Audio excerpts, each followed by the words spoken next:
Moving right along, people, moving right along. We are going on to cornerback. I was on the fence about whether or not cornerback was a need this offseason. I wasn't sure because I didn't know what was going on with Justin Coleman at the time I made that initial video analyzing our defense. Now we know Justin Coleman signed a big contract with the Detroit Lions. Good for him. Wish him well until he plays us. But Coleman, he got paid too much money. I didn't want to pay him that kind of money, that's for sure. So I'm good with him going. He'll be missed because he is a good nickel cornerback, but I didn't want to keep him for that price. I'll just say that.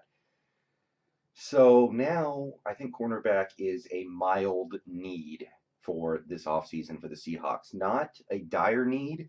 We could roll into 2019 with what we have and probably survive, but I don't think we'd love it. So here's what I'm seeing right now from the cornerback spot in Seattle. I like our starters on the outside. Some people are down on Shaq. I'm not. He did not look good in that playoff game, but he was playing with a bad ankle. Shit happens. Some people aren't big fans of Trey Flowers. I like Trey a lot. I think that there's a lot to be said when you have two capable starting cornerbacks and they're getting paid a combined, I don't even know if it's $2 million this year. We have starting cornerbacks, and they're not great. I mean, both guys don't make very many plays on the ball. Both guys need to start forcing turnovers. Both guys have holes in their game, but they are playing well. I mean, you can go back and watch the game we played against the Vikings on, I think it was Monday night or Sunday night football, and those guys are just playing out of their minds, playing about as good as you could against really good NFL wide receivers in Stephon Diggs and Adam Thielen. So I'm happy with those two guys. I'm not saying they're great, but we are getting a tremendous bargain on those guys for the next year or two because Trey Flowers just finished his rookie year. Shaquille Griffin just finished his sophomore year. So I like that. Right now at Nickelback, I think it would be Akeem King, who we re-signed recently to a one-year deal on small money. And Akeem King, I don't hate him. I really don't. If he was the starting Nickelback next year, I don't think it would be a complete disaster, but I don't really like it. And then after that, you have a guy like Nico Thorpe, who I would really prefer to not see the field on defense at all, if possible. So, really, this is about Akeem King. Do you like Akeem King enough to start at nickel? Because, as everybody knows, you need three cornerbacks in the NFL right now. You go nickel constantly in the NFL these days. You need a really good nickel cornerback, or you don't have good cornerbacks. So, Akeem King showed me some stuff in preseason last year. He played a little bit last year. I liked what I saw for the most part, but I'm not ready to give him the nickel job full time. I'm just not. So, what are our options? So, as we know, Pete Carroll, a defensive back wizard, especially a cornerback. We've seen him do this many times in his career already since he got here. We know he can take some trash and turn it into treasure. We know he can find the treasure in the trash.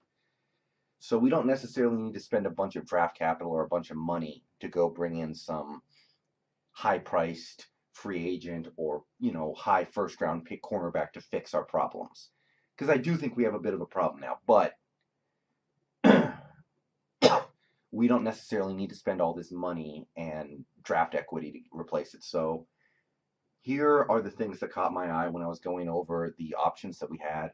Let's start with the free agents. I would be fine with basically one of these three guys because I think all three of them have had injury problems throughout their career. So we'd probably be taking a one-year prove-it deal, and then we would probably be able to cut them in training camp if things aren't working out and go with a young guy. So Morris Claiborne, huge bust in Dallas, never worked out as a Cowboy. Went to the Jets 2 years ago. 2 years ago, he was actually pretty good. Last year, he probably would have been good, but he kept getting hurt, so he didn't get to play very much. So, this is a very talented guy. He went sixth overall in the draft. He was a monster in college. Seems like he's not very smart. Seems like he never really figured out how to play the game on a more cerebral level. But maybe we could bet on him finally realizing his talent and playing like he did 2 years ago. Again, you're probably looking at a one-year deal given he just had a bunch of injuries last year. Next name, Kayvon Webster from the Texans, I think. Another guy, talented, capable. He's still young enough to where he can play a couple more good years, but he gets hurt a lot. So you're not going to have to pay a lot of money to get him, and it can easily not work out in training camp or preseason, and then you cut him and give him very little money because, he's not going to be able to secure a big time contract. He's just not.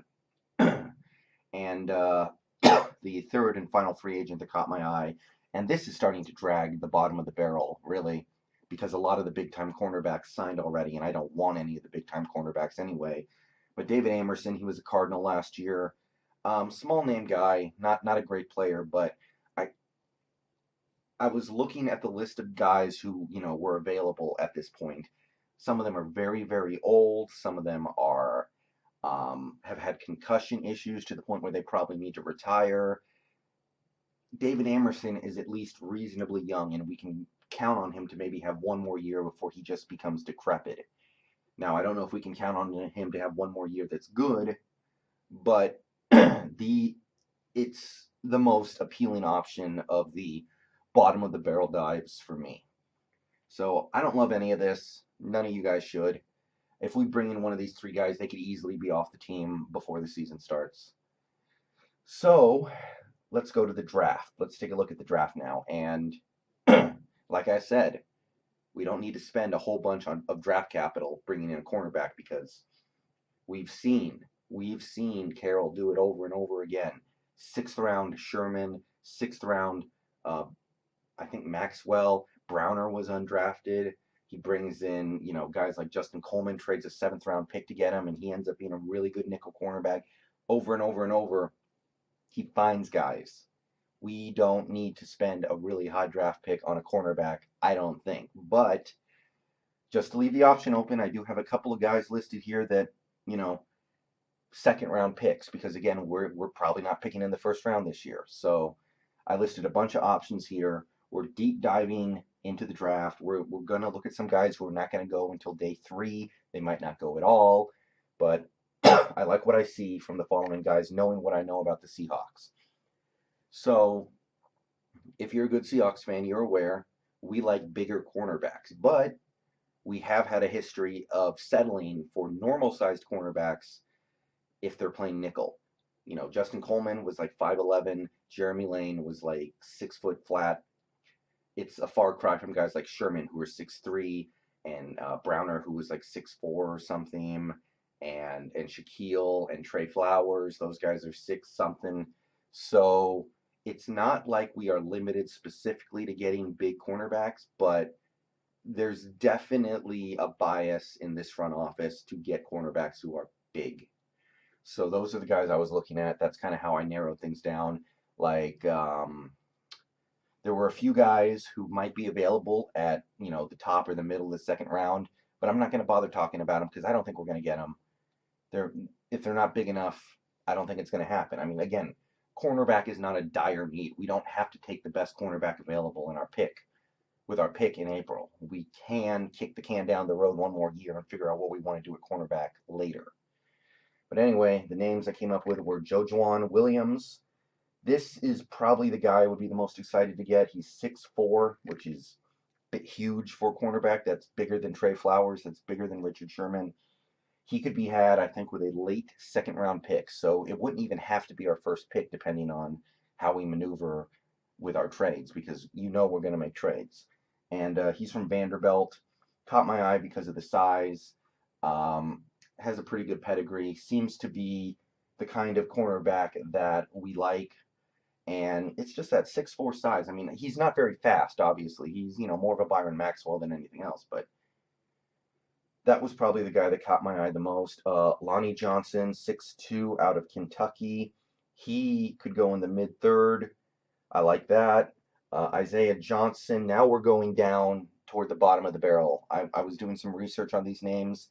A lot of them aren't projected to go until day 3, maybe not at all. But they are the guys that I like.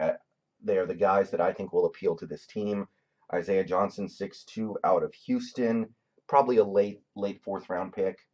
Jamel Dean, he's 6'1", so you're kind of sort of, walking the line between him being big and him just being slightly above average. but he's a late 5th round pick out of Auburn. You know, I like that Auburn pedigree. You know, those guys know how to play some defense, and it struck me as good value. Jamal Peters, 6'2", late 6th. You know, we've had some success picking cornerbacks in this late 6th. Mississippi State.